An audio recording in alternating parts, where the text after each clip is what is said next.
Search Of. We're your hosts, Ashton and Sam. We're two accountants who binge podcasts by day and TV by night. Keep listening to find what you've been in search of.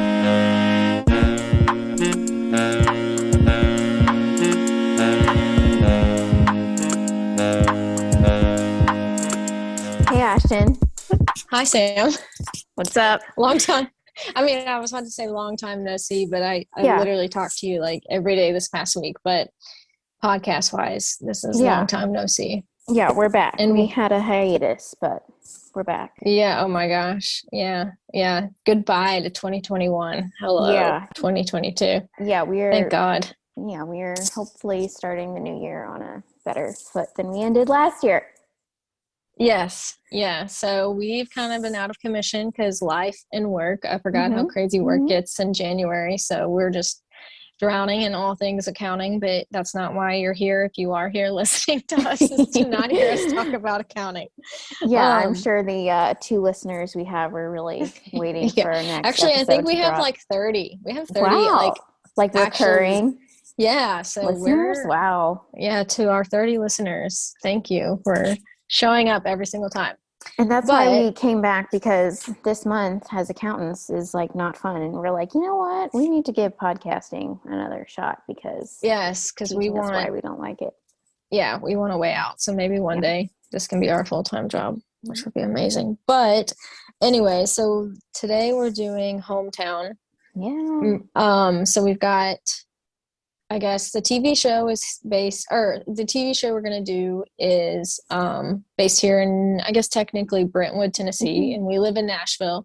And then I'm from Louisiana, so I've got a Louisiana story. And then Sam, you're like from Texas and Chicago a little bit. Yeah, I would say I'm from Chicago. I wouldn't ever really say that I'm from Texas. I lived in Texas for a while, and I really tried to find a Chicago story, and there just was not one that I wanted to do, which I couldn't believe that I couldn't find one because so much happens in Chicago. A lot happens in Chicago. But I'm excited about this Texas one. It's called Tom Brown's Body. It's really good. Yeah, it's a good one. It's a good one. Yeah. So we've got our TV show, our documentary, I guess, is The Way Down. So that's like a docu-series? Yeah. Okay. Yeah. So that happened in Brentwood. And then I'm doing Gone South, which happened in South Louisiana. And then you've got Tom Brown's Body, which happened where? Like outside of Dallas? Canadian Texas. So it's like the panhandle, like the top little thing that sticks up. Okay. Yeah. And then I try to save things to talk to Sam about, so we don't talk about everything before this point. But I was going to say some shows that I am watching is I started Entourage, which I think you said you do watch that. No. You have? You have never watched it? Okay. No. I thought you might have watched it, but the reason why I bring it up is because one of our recent episodes we did was Clickbait, which had Adrian Grenier. Whatever. Yeah, and he's in Entourage, so that's been like a good, like, it's kind of just happy, silly show that I've been watching. And then the season 2 of Cheer is back on. So did you start that? I did. I started. This season is very different. There's so much happening this season. I know. But it takes me back to my competitive dance days because we went to nationals and it was like the countdown to nationals. And I mean, obviously it was not as like physical as like this year is. But yeah, like the competition side of it. This season's been interesting. It's heavy. Me neither. I've only like watched a little bit of the first episode or whatever, but it's definitely on a heavier note. It's not as like the last one. I just remember they were also like giddy and happy. And so some things have happened there, but I did watch that. And then Sam and I kind of talked about this off the podcast, but Righteous Gemstones, which I don't know if you had started that yet, but that's also like we've been in a mood for like happy, funny TV. So yeah, Entourage and Righteous Gemstones have been like our happy, funny. So if you don't want to do our recommendations of dark crime, those are some like happy ones that you can do.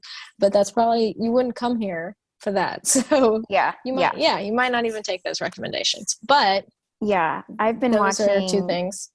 Cheer, and I think I'll save this conversation for our next episode, but Dope Sick, I finished not too long ago, which is really good, although it's not a happy-go-lucky type of show. Mm-hmm. But it goes with our next episode, so that's good. And then I also started, which you recommended to me, Marcella. Marcella is so good. Yeah, so I'm not very far into it, but yeah. Marcella is so good. So I'm like a big fan of like UK TV, and that is like a great, I have like a full list of UK TV that I could recommend. So maybe we'll save that for another day. Maybe we can do like a UK based. And abroad.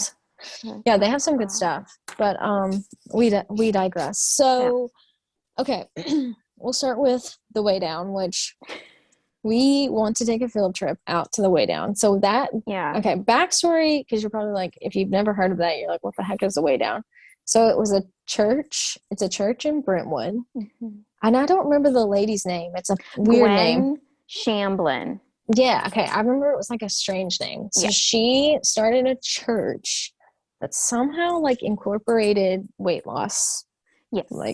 Because like The Way Down, treatments. It's like way is spelled like WEIGH, like it's like play on words. And it was like they like brainwashed people into like losing weight and like being on this like health journey as part of their preaching. Like, I don't know, it's weird how they kind of made it all work, but it's basically I mean, it was like a massive church that this woman Gwen was the pastor of, but she also did like losing weight classes. And I actually know someone who's from Brentwood who remembers like the kids in that church.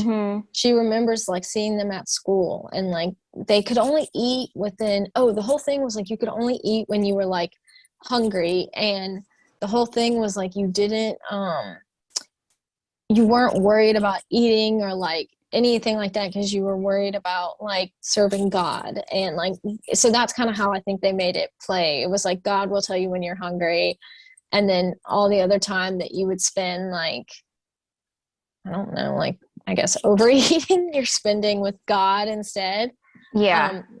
So and like it's like selfish for you to like give in to your like cravings and stuff. And yes, exactly. And so I remember her telling me that she had like kids that she remembers seeing like doing this, which is crazy. But anyway, so she I forgot how she kind of got started, but I don't know how she even, she wrote a book maybe or something. I mean, The Way Down, I think, is like the title of her book.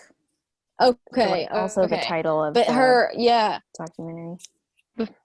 But basically, I mean, it was like a cult. So it was like just this huge money driven like business. I don't know, but a lot of people, they also had like which I guess I feel like this kind of happens in cults, but like there's a very power driven so it almost led to like people like the kid, like the way they raised their kids, like it was almost leading into like a physical abusive thing of like, this is how you have to treat your kids. And like the woman, it was like a very traditional way of looking at life, and like the woman had to stay home with the kids, and they disciplined really hard. It just like things kind of got way out of hand, which I feel like always happens with cults. But yeah, it was I don't know, it's a crazy story. It's definitely like and if you live here in town, it's just insane to know like all of this happens like 30 minutes down the street. And there were I don't know why the number 3 is sticking out in my head, but there were multiple like children deaths that they believe really came from like these people trying to uphold the values of this church. And so it was like deadly. And I mean, the first like like episode or so of the show, I was like kind of laughing because like, I mean, honestly, it's kind of funny. Like she looks pretty like comical with like her hair and hair, stuff. yes. And it's her like, hair oh, is it's kind of funny. And then it like gets dark very quickly and you're like, oh my gosh. Mm-hmm. So yeah, it takes a dark turn, like but 20 minutes from us. Yeah, but it's a good show. It's definitely interesting if you just want to be like mind blown by how it just grows so big. Oh, and okay, we're missing like a huge point. She dies in a plane crash. Yes, and her son-in-law dies and her husband. And yeah, because there was some corruption. Like they started getting investigated by the, I don't know, was it like tax evasion or what was it that they were doing? I can't remember. Yeah. I'm trying. But some people think like they crashed the plane on purpose because I don't know, like the walls were closing in on them. Mm-hmm. But the church is still up. I think the daughter took it over.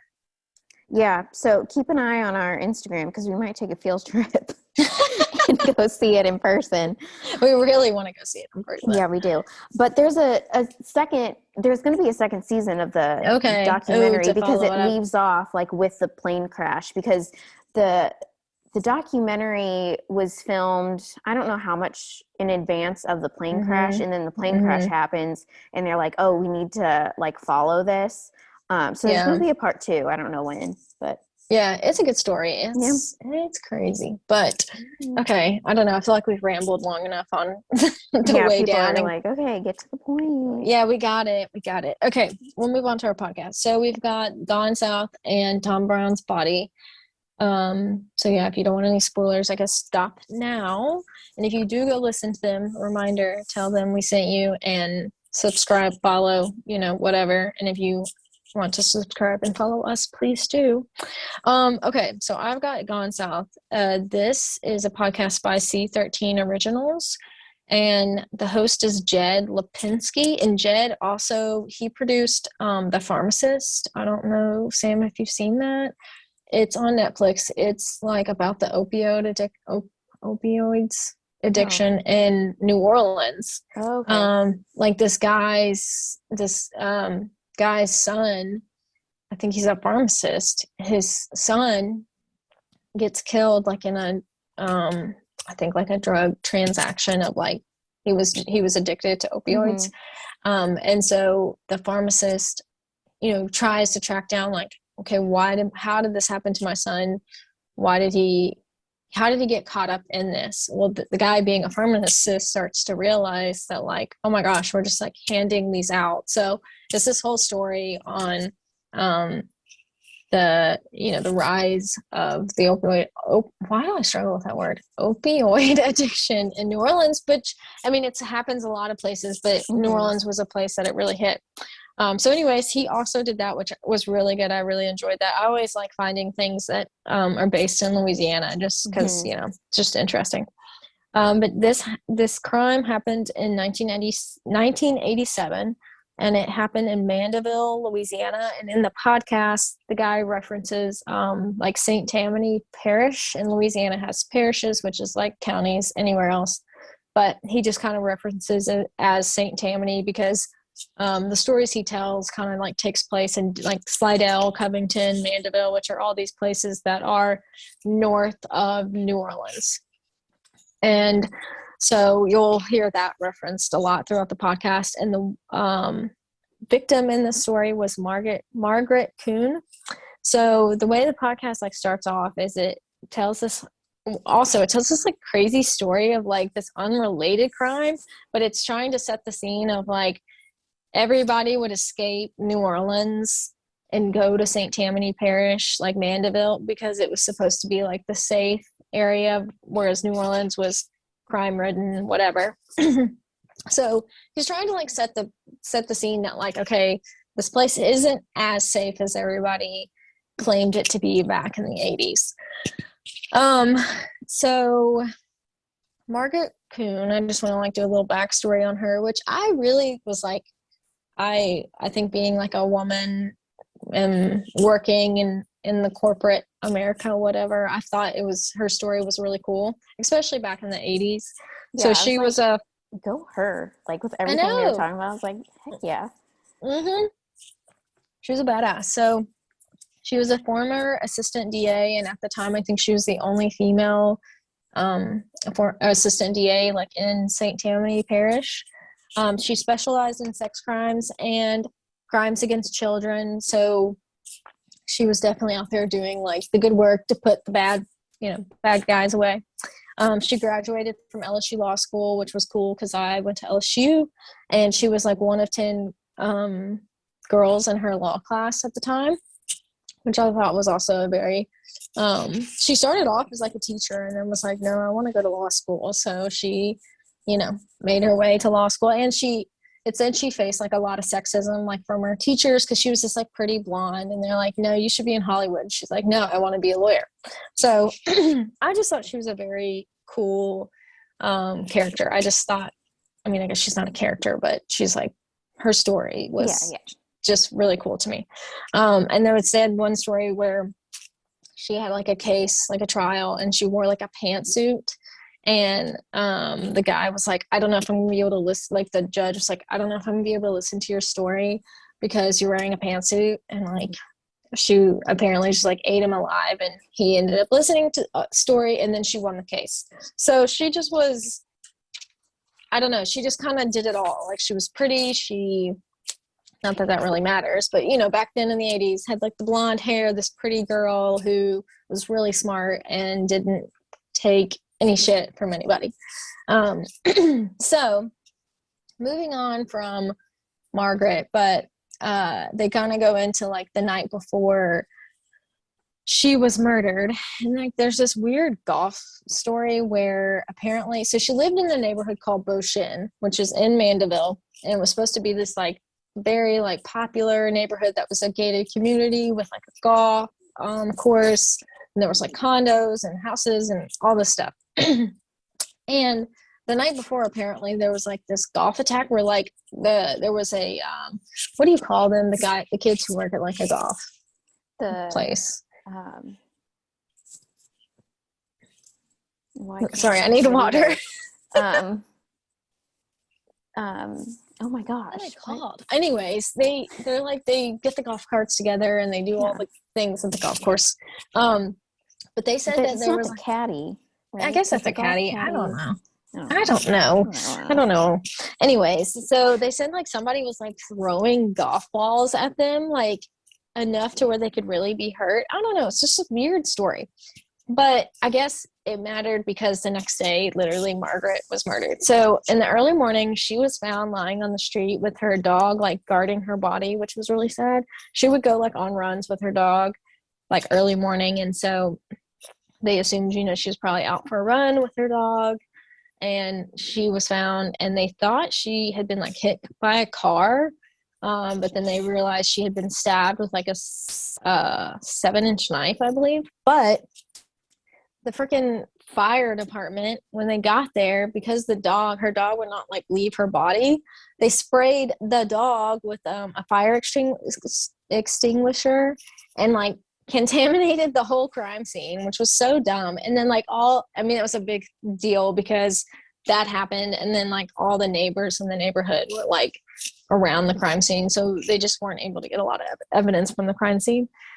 But I feel like back then, like, they just didn't know, like, I don't know. When you hear stories from, like, the 80s and 70s or whatever, and crime would happen, you're just like, oh, my God, that was so stupid. Yeah, they don't preserve things for DNA and all that. Yeah. So, but it was just this very strange, because it, like, occurred on a busy street. There was no eyewitnesses. So it just was, like, odd that no one saw anything happen. So he, sets the scene. Okay, St. Tammany Parish is supposed to be very safe. Everyone would leave New Orleans, come here. Margaret Kuhn is like this former assistant DA, and she gets murdered in her nice, fancy neighborhood. So he kind of lays that out, and then he, like, the rest of the podcast, he goes into suspects. So there's like lots of episodes, and they have it's still it's not solved to this day. So they have lots of people. So the rest of the story, I'm just going to kind of go through like who he suspected or who they suspect, and who was like interviewed, whatever. So they start off with like her ex-husband, Bernard, and he, I guess, had been like they were divorced, and he had been like mentally and verbally abusive to her. And he kind of had like a sketchy alibi, but I guess they like accepted it. He apparently was in Lafayette, which is like 2 hours from New Orleans, like eating at a cafeteria, and was able to recite like what they had for food in the cafeteria that day. So apparently they took that as an alibi. But he, I think, was very sad and like upset by what happened. So I think they ultimately just like didn't think he did it, and there just wasn't enough like they couldn't tie him to anything. So he was interviewed, but then later like not like, I don't know what the word is, but not a suspect anymore. So then they interview her boyfriend at the time. His name was Jay Fagan. He was actually with her the night before.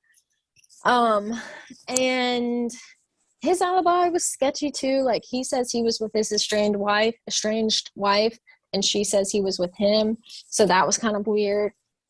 They also interviewed his estranged wife too, like thinking like maybe she had something to do with it, but they really just didn't have enough evidence.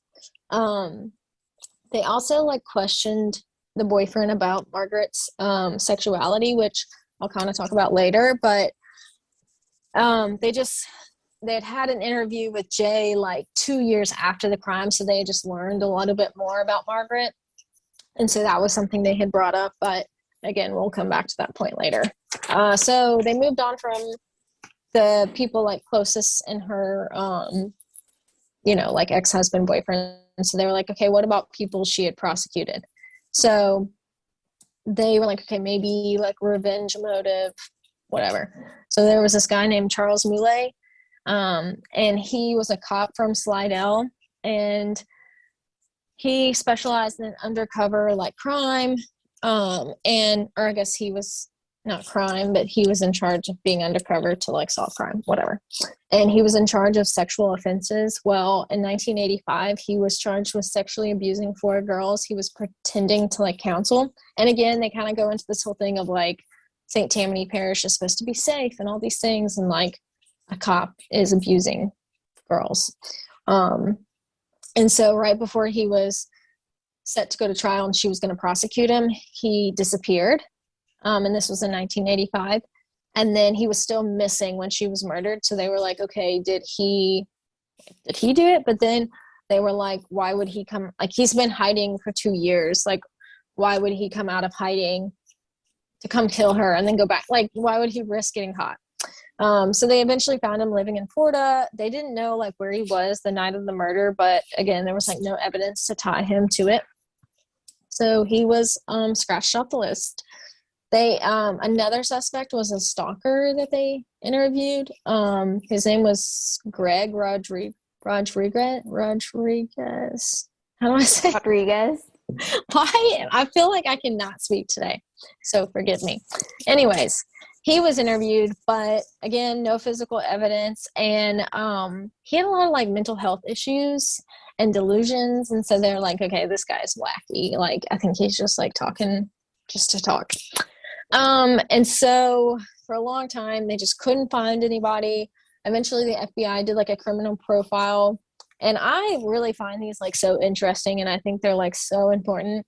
I don't know. I just think they can like answer so many questions, but they thought that it was a woman who was out for revenge. There was another profile done by the dad, Margaret's dad. And this profiler found, I think it was like an ex-FBI person who did it, but this person found that they thought the attack was personal, that they like the suspect like found like they were, what am I trying to say? Like they were portrayed. So like they were coming after her because they felt portrayed. They thought she was a white female, resided in the area, and knew the victim like casually. So that was kind of like what that person found, which was pretty similar to what the FBI found. they were also familiar with that victim's habits. So like they would have known she was out running with her dog. And so at the same time, like that profile was put together, there was another suspect that the dad and his, he hired like a lawyer, I think, who did like divorce law, but I guess just she was interested in the case and was going to help him out. So she thought that she had thought there was someone else that could have done it that fit this profile. And it was a neighbor. Her name was Judy Edwards. And she had lived like across the street from Margaret and wanted to write a book on Margaret, which I thought was kind of strange because she like got way too invested in the case. Like it was almost like, you know, like when a killer, like they want to stay close to the case. So that's kind of what they were thinking she was doing. But she was married to a local judge, and Margaret didn't like them. Like she hated them because I think the judge would, I think he just had said some rude things to her. I don't know. There was something between them. Well, Judy started jogging with Margaret. And it just got really creepy. Like she just almost became obsessed with Margaret and like things she was doing. And she thought her husband and Margaret were having an affair, but everybody was like, no, like Margaret hates your husband. Like she doesn't like either of y'all. And so, but what was weird was like Judy got access to like all the evidence because her husband was a judge.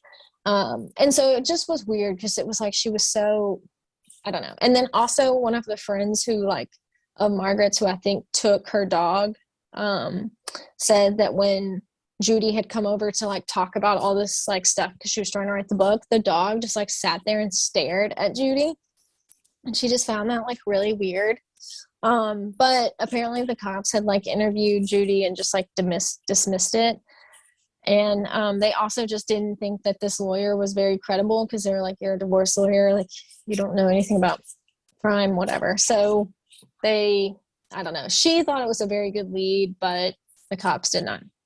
So kind of going back to like Margaret's like sexual life or whatever, which I don't know. I struggle with this sometimes because I'm like, okay, is this just the way? I don't know. Sometimes I just was kind of like, they were like, oh, she had this double life, but I guess back in the 80s, things were just like different, you know? So, but apparently she hung out at like a lesbian bar in New Orleans called Charlene's, and that's like what her dog's name was. But everybody in her life said that she kept like a lot of things very secret. So they just didn't, there was like some people in her life who knew that side of her, and then a lot of people in her life who didn't. So they said she had this like double life. But people felt like the police didn't explore this side like very much because I guess, you know, back in the 80s it was different. They wanted to like maybe respect her privacy, or maybe they didn't feel comfortable. Like, I don't know, who knows why they didn't do that. But there was like a lot of, I guess, speculation that it could have been like an ex-lover, like an ex-girlfriend. Some people even said that it could have been like a suicidal crime, that like she was so torn with her double life that she just like didn't want to do it anymore. But I don't think that was really sound like her to me. No. Like she's so like upfront and like, I don't know. I didn't imagine that. Mm-mm. Me neither. So finally, the last suspect. I like condensed like a lot of information.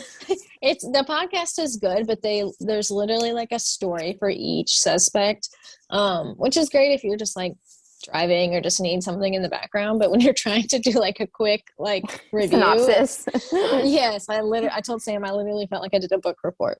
But finally, the last suspect was Patricia Curry, and this woman was crazy, absolutely crazy. So her most recent crime, she came into her lawyer's office and like threatened to kill him. Oh my God, that phone call, they had like the phone call, and he was like, I have a client, she has a gun pointed at me, and he was just like so calm, and he's like, Miss Curry, how old are you? Like, oh my God, I can't imagine. And also he was her lawyer because she wasn't paying her like HOA fees, and like it was this whole thing. It was so weird. Patricia Curry, very strange. But so basically her daughter believes that her mom killed Margaret, and like her poor daughter, like Patricia Curry was like abusive to her daughter and just like had a lot of like just did not get along with a lot of people. But Margaret was killed right across from Patricia's house. And so there was a couple of rumors like that Patricia, so the first kind of like speculation was that Patricia's ex-girlfriend I guess mistakenly killed her, thinking it was like Patricia's new girlfriend. So that was like one thing, because they kind of looked alike, but that wasn't that. They interviewed the ex-girlfriend. They were like, no, I don't think she was involved. And also it was so sad because the two detectives or cop or whatever were like driving up to North Louisiana to interview the ex-girlfriend, and they ran a red light. Do you remember that story? They ran a red light and hit a car and killed somebody in the car. Yes. And then one of the detective ended up dying from his injuries from the car wreck. And he was a detective who like kept everything in his head, like all the notes. So literally all the notes from this case were in his head, and he died. Yeah. So I thought that was just a crazy story. And who they killed ended up being the ex-girlfriend's like neighbor. So it was just this insane story. Yeah. But so there was a rumor, or I don't know. I guess a rumor, yeah, that Patricia hired a hitman to kill Margaret because she was like mad at Margaret. They could never really come up with a reason like why she would be mad at Margaret, but like Patricia was mad at everybody all the time, just like had a lot of issues with a lot of people. They didn't know if like maybe they had been like ex-lovers. They didn't know like if they had gotten in a fight. They just didn't know like what the reason was. But apparently like that night, Patricia had dinner in Baton Rouge, was like an hour from New Orleans. And so she like made sure to have an alibi. Like she made sure to get a receipt, and like her girlfriend at the time just like explained her like actions that night and just said it was super strange. And like she made sure like that she was, okay, you have to leave and you need to come meet me and you need to bring the phone. And like she had all these things. So that's basically kind of where they leave it off. And like even Jed, I think is that how you pronounce his name? I can't remember his name. Jed. He basically at the end of the podcast is like, I think Patricia did it. So yeah, I mean, it kind of just leaves it open-ended, but it's a good, I mean, if me being from Louisiana and like living here in Nashville, I really love the story because it kind of like brought me home of like the Cajun accents and just like it just was so familiar to me. So I loved it. So like if you're not, if you're from Louisiana and you're not residing there, it's like a great podcast because it just kind of brought me home, even though it's like not a good story, but because someone dies. But it's definitely interesting, and he definitely does like a good storytelling. Like, I mean, he's got a story for every single suspect, but it is like a long podcast. So yeah, but it like kept my attention. Like, I mean, someone who's not from Louisiana, who doesn't have like that kind of connection to it just because it's, a place that or have heard of. And I still thought it was really interesting. It's a crazy story, and like the people involved are wild. So yeah, and also I forgot to mention my husband's aunt lives in Mandeville, and I think she might even live in Boston or near Boston. And I remember her talking about like some of the things, like disagreeing with what some of the things he said. Really? And I need to talk to her and ask her just like her opinion on it. Yeah. And like just some things where they were like, oh, he got it wrong. Like this is, it's not like that. It's like this or whatever. But I need to ask her. But yeah, so I mean, it definitely hits very close to home for me, just having family literally living there and going to school where she went to school, and just being familiar with the area. But it's a good story, even, like Sam said, if you're not from Louisiana or anything like that. But yeah, he does a good job. And I loved The Pharmacist, was a really great story too. So A+ to The Pharmacist. Yeah. So, Watch it. Yeah. It's a show. Okay. Yeah. But Jed, he does a good job. So he does. Oh my God, I'm like lightheaded. That was a lot of talking. Well, now you can just rest and listen. I'll talk about Tom Brown's body. So Canadian Texas, where this takes place, is not really near where I lived. I lived like a little bit north of Dallas. Oh, okay. And Canadian is like way north. But Tom Brown's body was produced by Texas Monthly in 2020, and the host is Skip Hollandsworth, and I love his voice. Like, if you were to like ask me or ask anyone, I think, like, what do you imagine a Texas man sounds like? To me, it's like him. So I really like his voice and like storytelling. So, I mean, this is kind of like yours in like where it leaves. It's like not like fully wrapped up. Like it's pretty open-ended. Yeah. Like there's, you know, an idea and like a suspicion, but they don't really know. So Tom Brown was a high schooler in Canadian Texas, and he was a pretty popular kid. He had been on the football team and was class president. He was just a good kid. He was well liked. Like, they interviewed his classmates and his friends, and they said, you know, he just made everyone laugh, and everyone really liked him. And he seemed like a pretty normal kid. And so in 2016, the night before Thanksgiving, he was out driving with some of his friends. And I mean, that was something they did pretty often. And there was even like a route that they called Tom's Loop that they would drive. And he's from like it's a small town. Yeah, he's Canadian from, is a small town. Yeah, so I grew up in a very small town, and like we would literally like go to the Sonic. Like, I mean, so there's just not much to do, you know. So like them having like a drive, like it makes sense, you know. Yes, like that is just what there is to do. You do, just and small and Toms. Sit in a parking lot, and then I said sometimes you Toms. drive around. Yeah, I said small Toms. I mean small towns. Small Toms. Yeah. So he had been driving with a couple of his friends, like kind of normal. And it was the night before Thanksgiving, and he had told, you know, one of his friends, like, oh, we'll meet up tomorrow. And then they kind of took off, like went their separate ways, but Tom never came home. So he was like being a good kid. He had like his midnight curfew, and he would almost always be home at midnight. And if he wasn't, he would text his parents and say like, hey, I'm getting something to eat, or like I'm going to be a little bit late. But he, you know, they didn't hear from him, and he didn't show up. So it was his mom, you know, who really kind of started searching for him. And so the next day, his car was found abandoned near a water plant, kind of like on the outside of town. And there were shoe prints like right outside the car door, like someone had stepped out of the car. And there was like a little bit of dried blood on the inside of the car door, but like not in an amount that seemed like there was like a serious injury or anything. Okay, like to lead to like a major crime scene or something. Yeah. Like the crime had taken place there or something. Yeah, they said like it could have been like a paper cut or something. Yeah. And there was a shell casing on the floorboard of his car, but like there was no other evidence in the car or outside of the car that looked like there was a gunshot.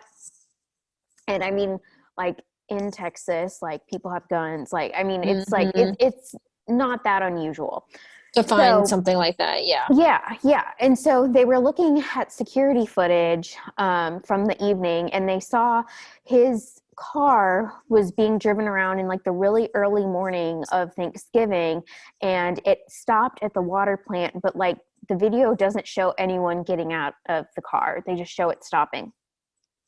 So the Canadian Texas sheriff was named Nathan Lewis, and he took the case, and he was like, this was my first like missing persons case. Like this type of stuff doesn't happen in our town. So he was inexperienced, but he first interviewed Tom's mom. Her name is Penny.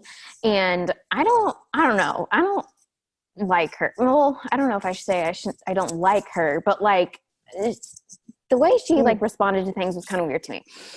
Because and you kind of go, and there's like other speculation around her too, but I'll let you. Yeah. I'm curious to see kind of like what you think on that. But yeah. So first she was like, oh, maybe he committed suicide because my dad, so Penny's dad, also committed suicide, and it like ran in the family, like the mental health struggles. Mm-hmm. And then within like the same conversation, she says, oh, well, I bet actually he ran off to a wrestling school because he always said he was going to get out of here and go wrestle.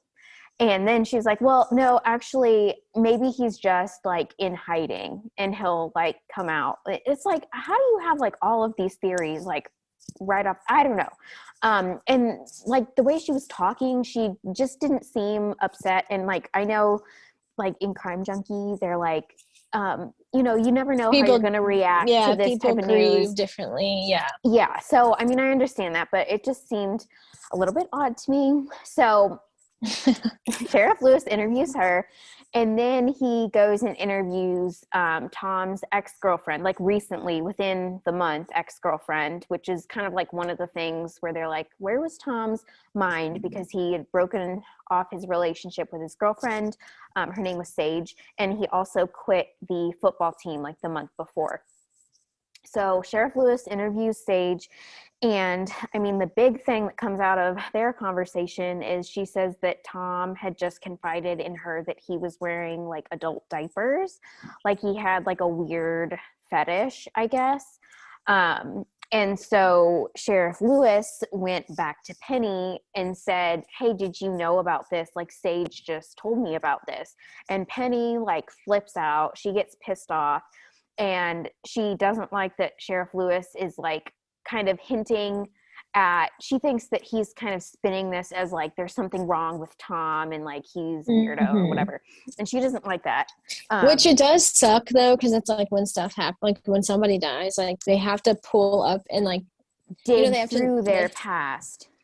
And yeah, and so it's like sometimes things come up that, you know, it could be totally unrelated, and it's just hard. I totally get her being defensive and being like, don't take this one thing about my son. Like, we all have like weird things about us. Like, we're all weird. And that's kind of how I felt with Margaret. Was like, I felt like they had to, it was just like the way they had to like dig through her, like her sexuality, you know, like, and they brought that in. And it's like at the end of the day, that's like, that should be nothing. But like, I get why they had to like go down that road to see like who, I don't know, but yes, like I get it. It just sucks like when that stuff happens and they have to dig up the dirt and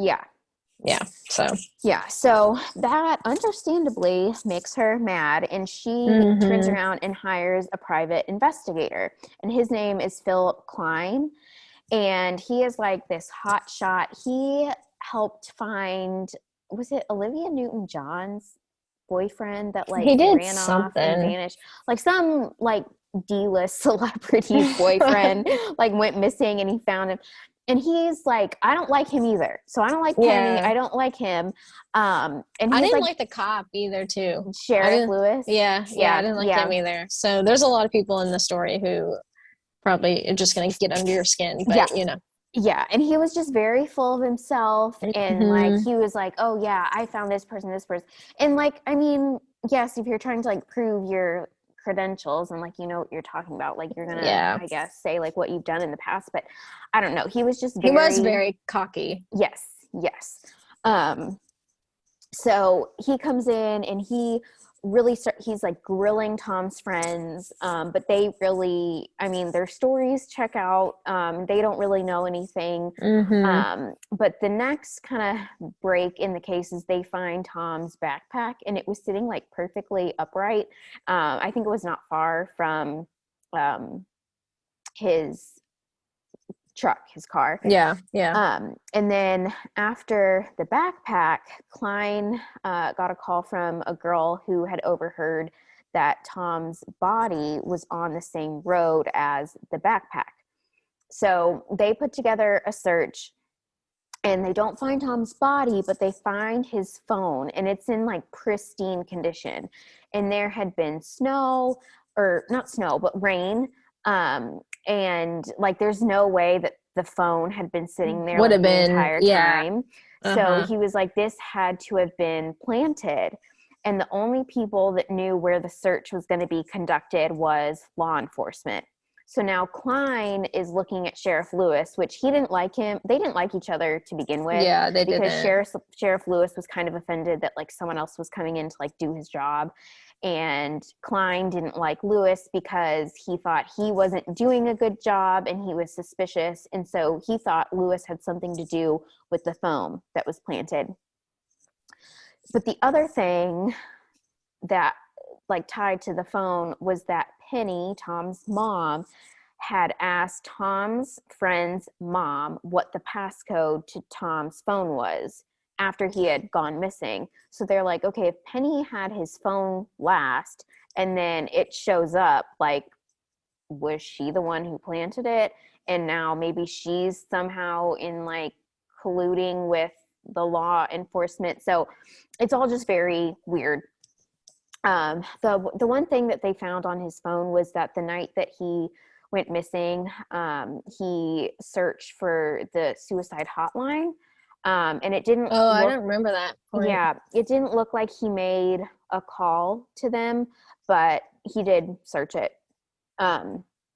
So another kind of theory that Klein had and why he didn't like Lewis was that there were rumors that Tom and Sheriff Lewis were in like a gay relationship, and someone threw out that Nathan Lewis had put Tom's body through a wood chipper, which, I mean, that's dramatic. Yeah. I mean, I don't think there's anything to that. It's just one of those rumors that gets like blown up. Mm-hmm. But I mean, there was a little bit more to maybe Tom's sexuality again, like Margaret's, that they, and I mean, there wasn't really evidence, but him like breaking up with his girlfriend and like, I don't know. And so they ended up doing a polygraph test on Penny, the PI Klein, and the sheriff Nathan Lewis. And for Penny and Nathan Lewis, they said like maybe they failed, more so like it was inconclusive. And Klein definitely passed, which I don't dislike Klein because I think he had anything to do with it. I just think he's like very cocky and like, I think into himself. Yeah, and he's like throwing out theories like not on a whim, but I don't know that I feel like, I think he just wants to be the one who solves it, so he's like putting something out there so people believe him. So over 2 years pass, and really it's just like speculation. All they have the car, the backpack, and the phone. So then in January of 2019, they find his skull. And it was 12 miles from his phone. And a guy thought it was, what did he think it was? But he saw it like kind of in like the brush, a police officer, and he realized it was a skull. So they did an autopsy and it was inconclusive on the manner of death. So they don't really know how he died. Because they still don't have his body, right? Right. All they have is his skull. And so kind of like that whole year goes by and they really don't know. They only have these pieces of evidence.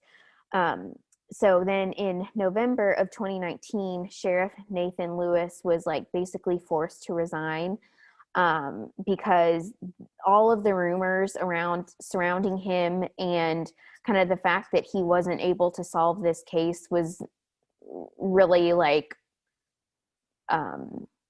what do I want to say? Like he was forced to resign to like keep up appearances of the sheriff's department. Like they were under such to show scrutiny. Like they were actually doing something, I guess. Yeah. Yeah. And they weren't like covering for their officer. So he resigned, and the podcast ends with Klein's like final theory was that Tom drove to their high school parking lot the night before Thanksgiving, and at least one person came up behind him, shot him in the head, disposed of his body, and then cleaned out the car, and then like drove it and dropped it like at the water plant. But Skip Hollingsworth says that like every time he tells this theory, he adds new details or like changes things. And so you can tell that Skip is kind of like skeptical too, because he's like, okay, every time he tells me this, like something is different, which I mean, like as time goes on, like things can be added or subtracted to a theory based on like what they know. And things are gonna evolve, you know, like once. Yeah. So, I mean, kind of the last theory that Klein gives out is that like some kids were messing around and didn't realize like the gun was loaded, and they like put it up to Tom's head and like shot it, and like didn't realize there was actually going to be a shot, and so like killed him on accident. And the kid's parents kind of covered it up with the help from the law enforcement. So he thinks it's kind of like a combination of like the kids and parents and law enforcement, which were kind of like all theories to begin with. And so they think it was covered up. So, I mean, that's kind of where it ends too. And it's a little bit. I don't like any of his theories. I don't think they're like. Yeah, I don't think. Like, I just don't ever think things so like that random. Do you know what I mean? Like, a killing is never going to be like for it to be random, it's like is very rare. So I'm always like, it's got to be somebody like close. Like, yeah, and I feel like if law enforcement was really involved, like they would cover it up better, like to leave his car not too far and then to leave his phone right there. And like, I don't know. I don't imagine a kid doing it.